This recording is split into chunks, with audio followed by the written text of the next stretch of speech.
In the shadows of Cresthaven's forgotten streets, Amara Willis, a weary diner worker, pours her heart into feeding hungry children, unaware that her quiet kindness is about to catch the eye of a powerful stranger. When Elliot Harper, a CEO poised to close the struggling Moonlit Nook, witnesses her selfless acts, he doesn't just save the diner, he transforms her life, proving that even in the darkest corners, one person's light can change everything. Dive into a story where sacrifice meets redemption and discover how a single spark of compassion can ignite a community. Welcome to my channel. I'm so glad you're here, where we celebrate the power of kindness in every moment. If you enjoy this space, please like, share, and subscribe. It helps keep our community growing. On a drizzly evening outside a small roadside eatery, a young woman of color stepped out after a grueling shift. Holding a sack of surplus food, she set out, as always, to feed a group of neglected children. Tonight, though, something was different. In the gloom, a figure tracked her movements, not with ill intent, but to decide if he should offer her a life-changing opportunity. Before we dive into this tale, tell us where you're watching from. We'd love your thoughts. Cresthaven never truly slept. It always hummed and sputtered through the night, like an old motor too stubborn to stop. On the city's south side, where buildings slumped from years of neglect and streetlights, flickered with fading resolve, a modest eatery sat nestled between a boarded-up tailor shop and a thrift store. Its sign, the Moonlit Nook, glowed faintly above a smudged window, where mist and grime blurred the boundary between the quiet street and the weary life inside. The door squeaked as it opened, the bell above it chiming once, too tired for more. Inside, the air carried the scent of overcooked greens, burnt tea, and a faint trace of pine cleaner that couldn't mask the grease etched into every surface. Worn green booths, their seams splitting like old wounds, lined the walls. The linoleum floor, scuffed and faded, bore the weight of countless steps from cabbies, night workers and wanderers. It was in this overlooked corner of Cresthaven that Amara Willis, 25, moved with the burden of a lifetime on her shoulders. Her deep brown skin shimmered faintly under the dim lights. Her hair, pulled into a tight ponytail, frayed at the ends from sweat and haste. A stained apron hung from her waist, tied snug as if holding her together. Her sneakers, patched and worn thin, carried her like a shield. She spoke only when addressed, smiled only when necessary. Her eyes, sharp, tired, always watching, scanned the room with quiet calculation. Time was scarce. Every motion was deliberate, every breath measured. It was 12:20 a.m., the last.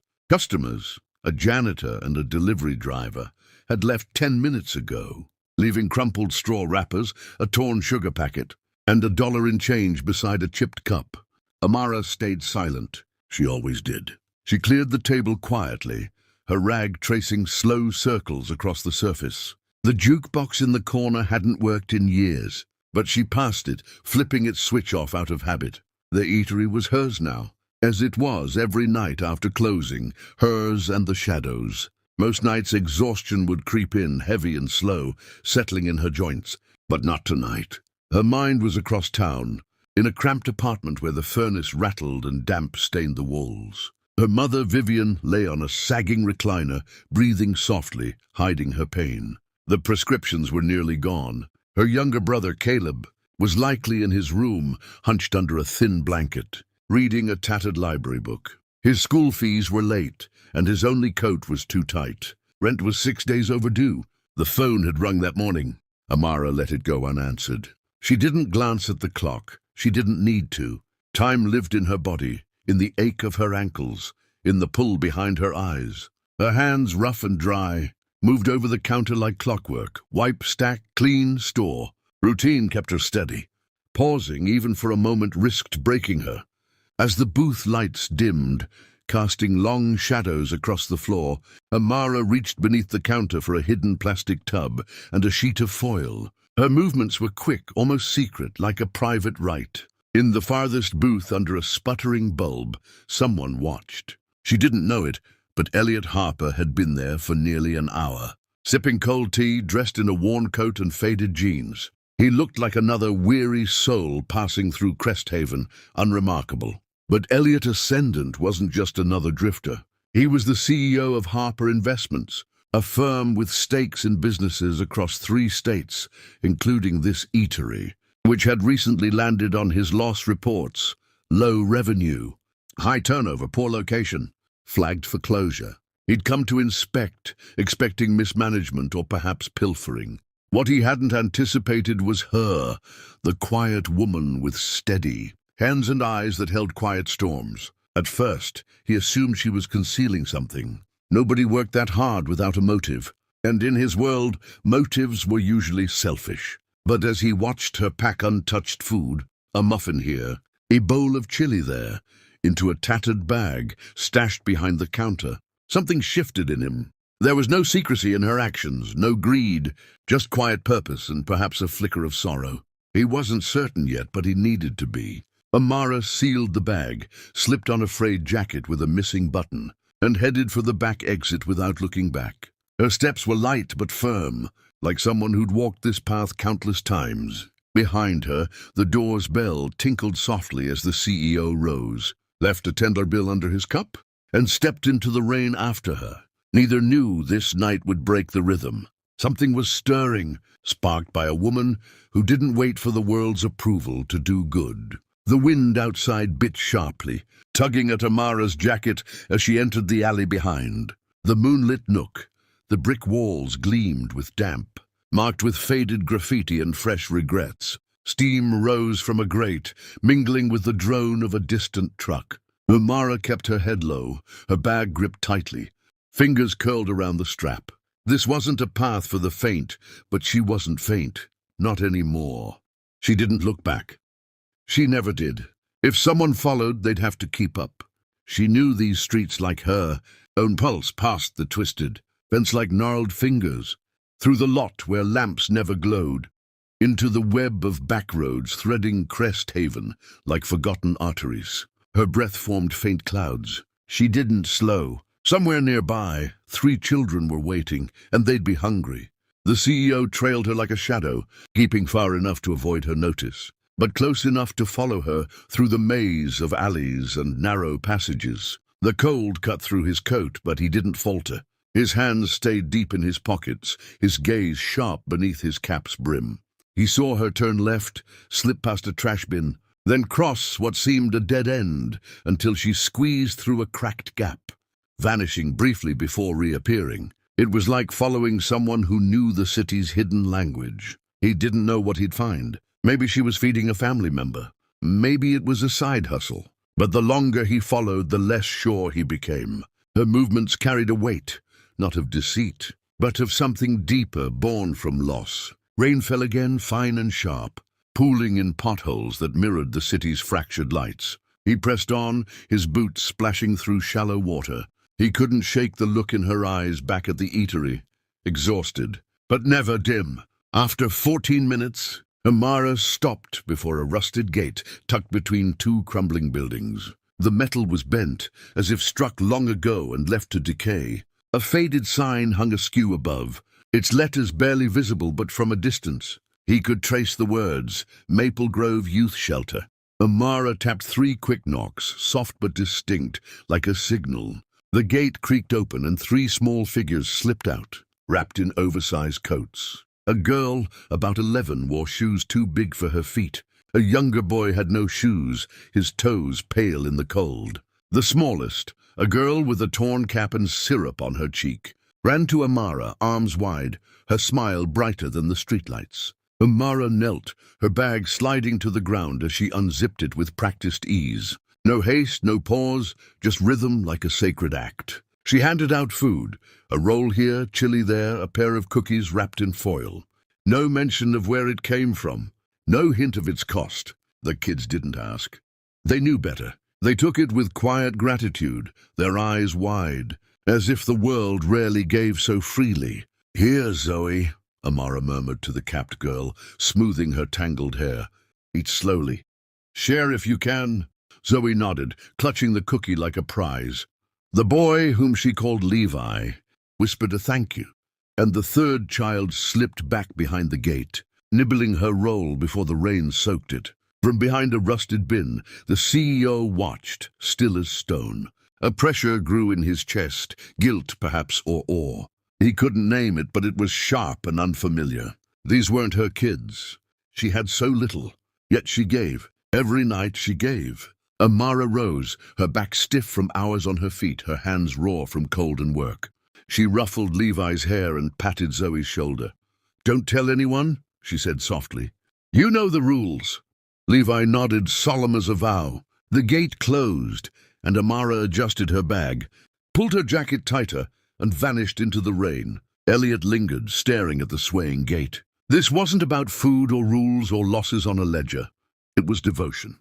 For the first time, he saw he'd nearly written off someone like her, a woman holding up a mother, a brother, and 3 strangers' children, as a number in red ink. She was the pulse keeping this corner of Cresthaven alive.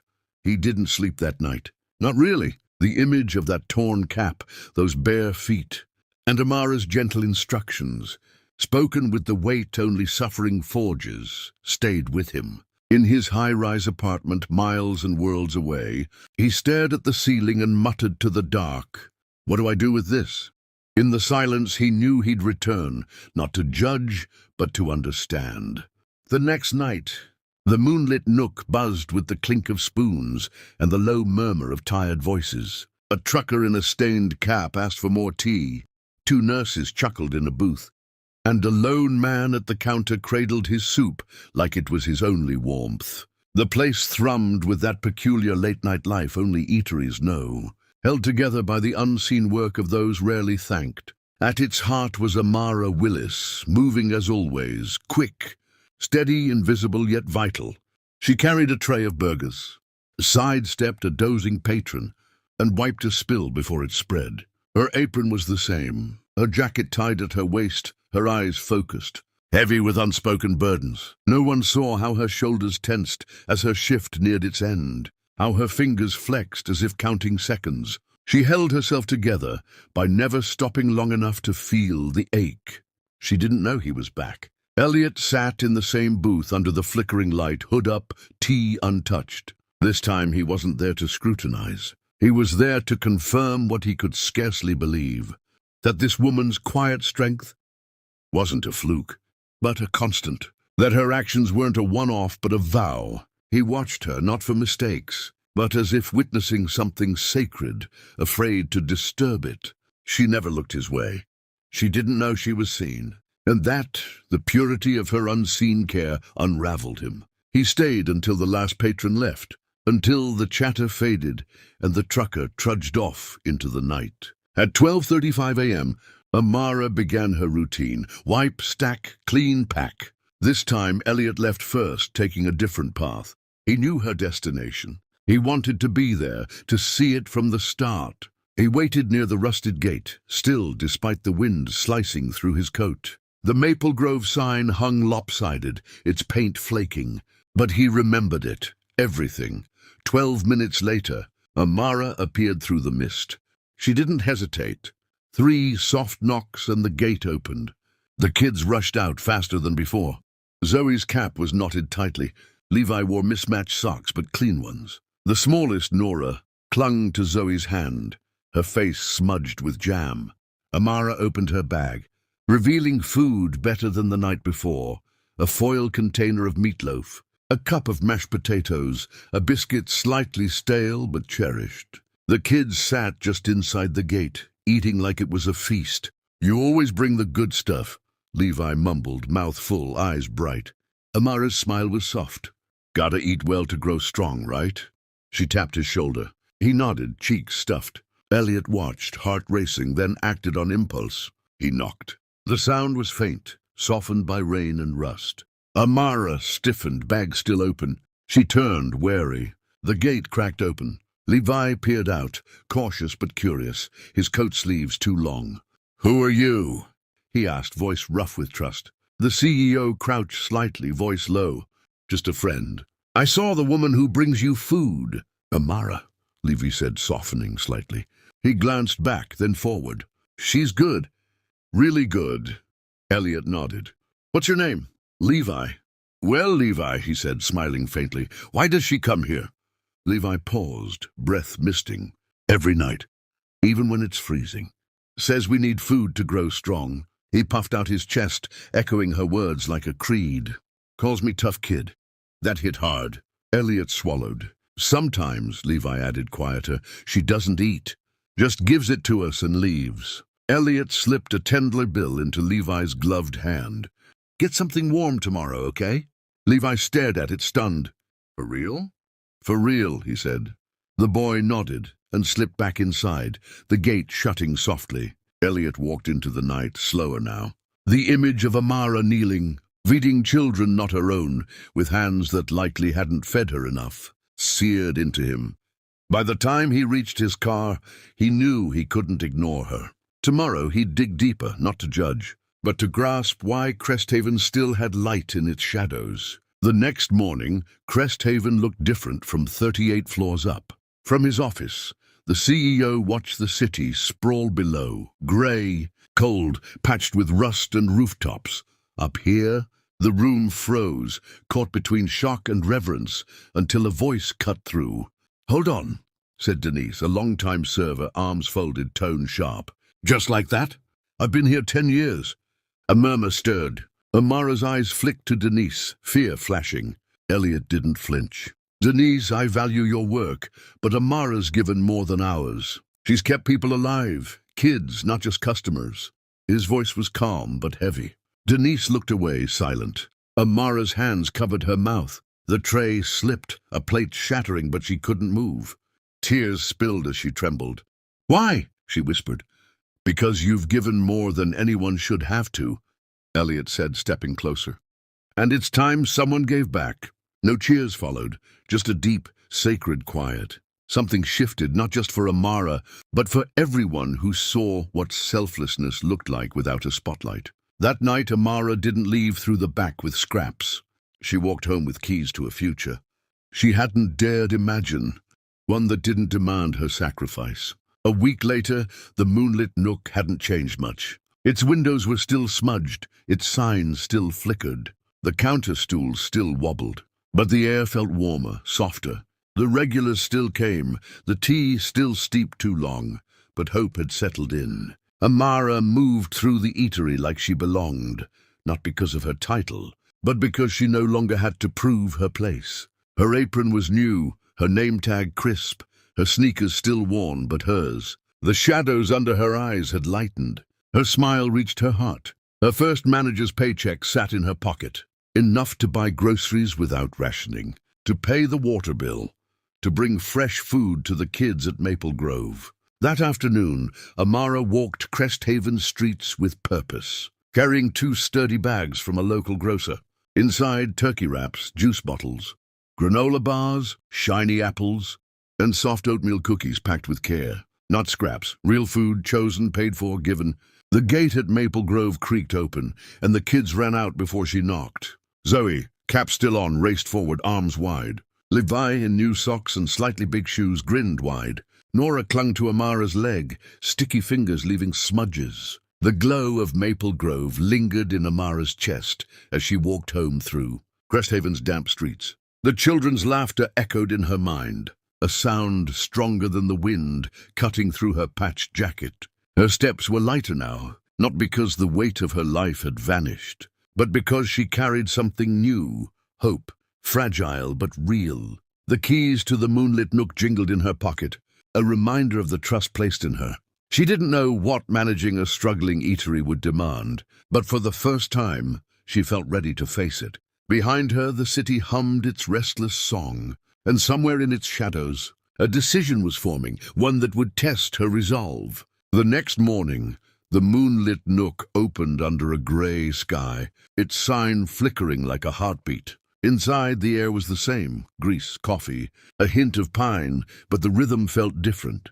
Amara arrived early, her new apron crisp, her name tag pinned straight. She wasn't just cleaning tables now. She was setting the tone. Sam the cook gave her a gruff nod, his usual complaints softened by curiosity. Denise, the veteran server, kept her distance. Her arms crossed during the morning briefing, but she didn't argue. The other staff, Two part-time servers and a dishwasher watched. Amara with cautious respect, unsure what her promotion meant for them. She felt their eyes heavy with questions, but she didn't falter. "We're a team," she said, her voice steady but warm. "Let's make this place feel like home for everyone who walks in." The words felt bold, almost foreign, but they landed. The crew nodded, and the day began. By noon, the eatery was alive with its usual mix of regulars. A retired bus driver nursing tea, a pair of warehouse workers splitting a plate of eggs, a young woman in scrubs scribbling in a notebook between sips of soup. Amara moved through the chaos with purpose, checking orders, restocking napkins, and greeting customers with a smile that felt less forced. She noticed things she hadn't before. The way the coffee machine sputtered when overused, the wobbly stool that annoyed the bus driver, the draft sneaking through a cracked window. She jotted notes on a scrap of paper, her mind racing with ideas to improve the place. But beneath her focus, a quiet fear lingered. Could she really turn this struggling eatery around? And what did the CEO expect from her now? Across town, in his glass-walled office, the CEO of Harper Investments sat at his desk, the Maple Grove gate still vivid in his mind. The folder on Amara Willis lay open before him, its sparse details a stark contrast to the weight of her actions. He'd made a bold move promoting her, one that raised eyebrows among his board. A junior analyst had already emailed, questioning the decision to invest in a failing diner rather than cut losses. But Elliot wasn't swayed. He saw something in Amara, not just her selflessness, but a spark that could shift things. He buzzed his assistant. "Lydia, set up a meeting with Amara Willis at the Moonlit Nook tomorrow. And pull the financials for the diner. I want to know what we're working with." Lydia nodded, her curiosity unspoken. He wasn't just auditing now. He was investing in a person. That evening, Amara's shift ended. But she didn't rush to Maple Grove. Instead, she stayed late, scrubbing the counter and reviewing the day's receipts. The numbers were grim, barely breaking even, with repair costs looming. She sighed, tucking the papers away, and packed her bag with fresh food from the kitchen, grilled chicken, cornbread, a few apples. The kids deserved more than scraps, and now she could give it. As she locked up, Denise lingered by the door, her expression softer than before. "You're really doing this, huh?" the server said, almost a question. Amara nodded. "Trying to." Denise hesitated, then added, "I was mad, but I get it now.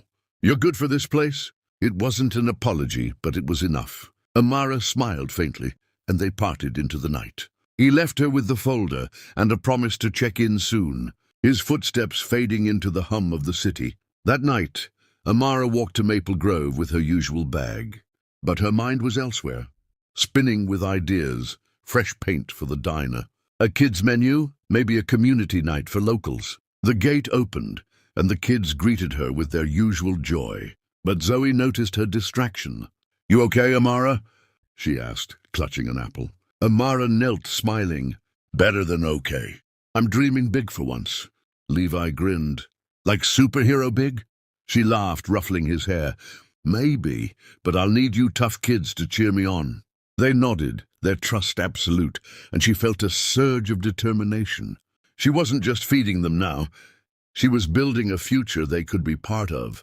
Weeks passed, and the Moonlit Nook began to shift. The leak was fixed, the coffee machine replaced, and Amara hired a new server, a young woman from the neighborhood who reminded her of herself.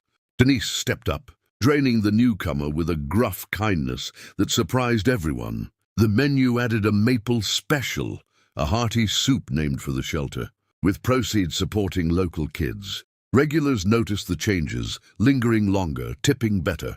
The retired bus driver even brought a friend, calling the diner homey now. Amara worked late most nights, balancing books and planning, but she never missed her visits to Maple Grove.